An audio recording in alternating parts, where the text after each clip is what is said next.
And you will notice that as 90% of humanity is neurotic, psychotic, they are sucking up all the world's wealth for themselves. And like this, they are destroying civilization.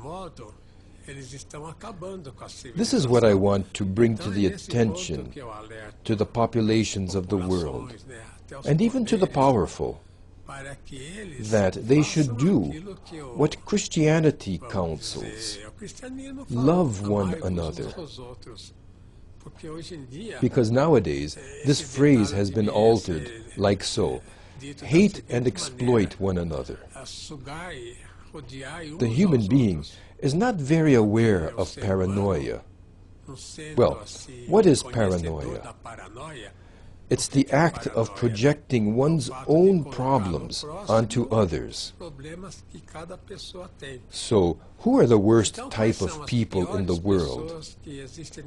Now, here's a chart that is very important for us to know about. Have a look. The worst human beings. First, millionaires who speculate. These are the great swindlers.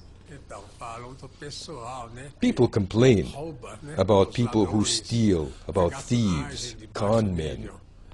But the worst crimes are committed by these people who only think of money.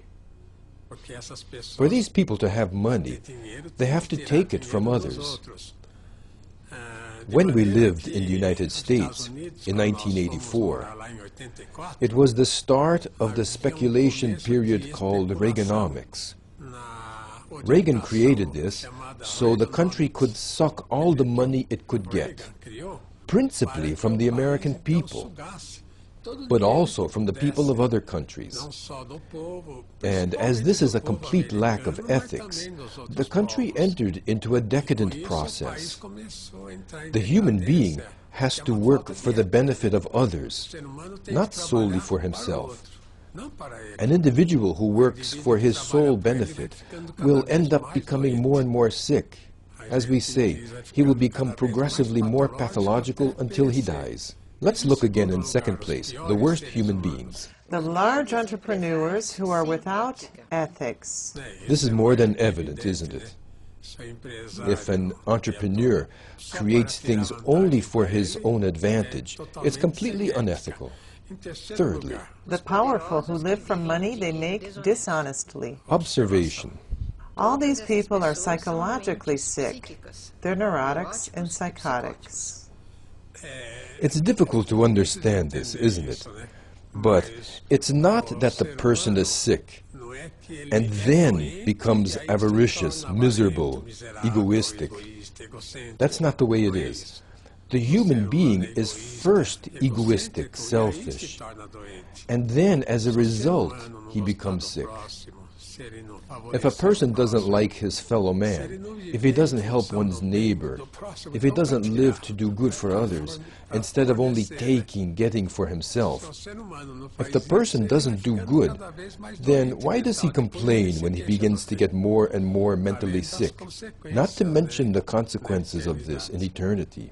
And we will be back shortly to continue with today's program.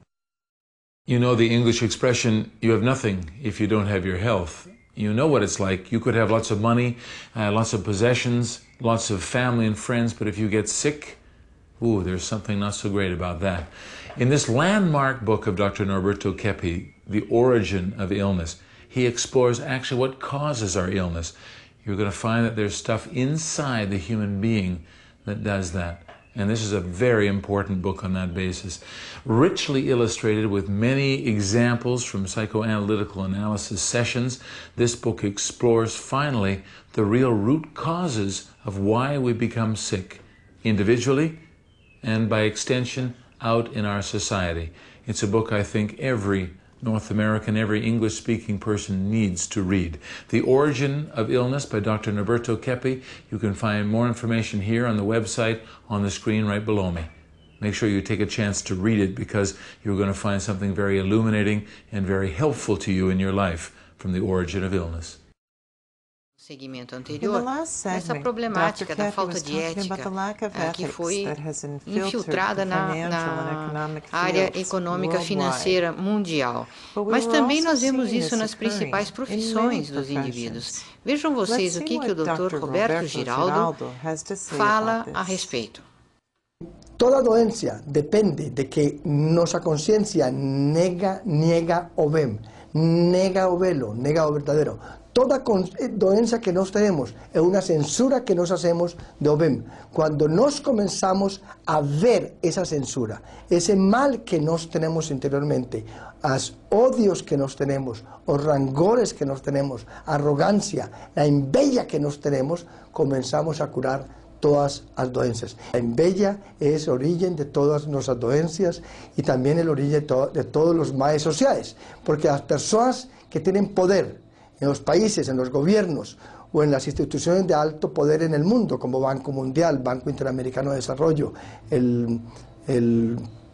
todas estas instituciones de poder económico, estas personas son corruptas, son personas que también están invertidas, tienen mucha envidia y ellas trabajan no con humildad y para servir a las personas, sino para servir a sus propios intereses, a los intereses del banco, a los intereses del capital, a los intereses del dinero y el negocio. Dr. Giraldo mentioned the harm caused by social economic power and the implications to human health. An individual who is only interested in money, in earning money, in making a fortune, etc., is an individual who is killing himself, and others too, of course. Capitalist or communist societies are practically killing the human being. The type of societies that we've organized up until today are creating a stalemate in relation to culture and civilization. Now, I'm going to put up some ideas about the best type of people in the world. Take a look at the diagram. The best human beings are, first, those who are good, the saints who provide everyone with equilibrium. By saints, I don't only mean these saints who are venerated in different religions, mainly the Catholic Church. But, for example, Mahatma Gandhi was considered a saint, or Albert Schweitzer. Schweitzer was a great doctor who worked in Africa to help the poor, yes, those in misery. Or, like Mother Teresa. Of Calcutta? Yes, of Calcutta. She can be considered in this way.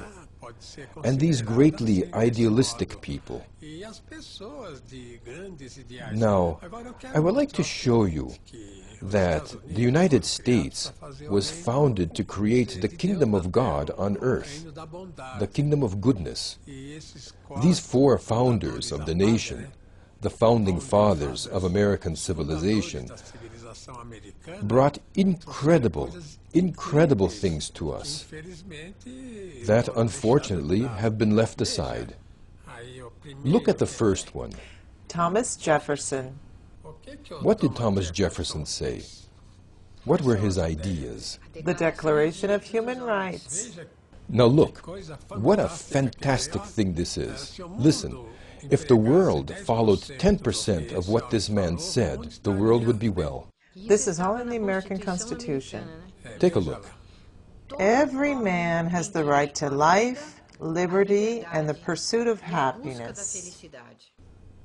Not one person or another, but all people on the face of the earth.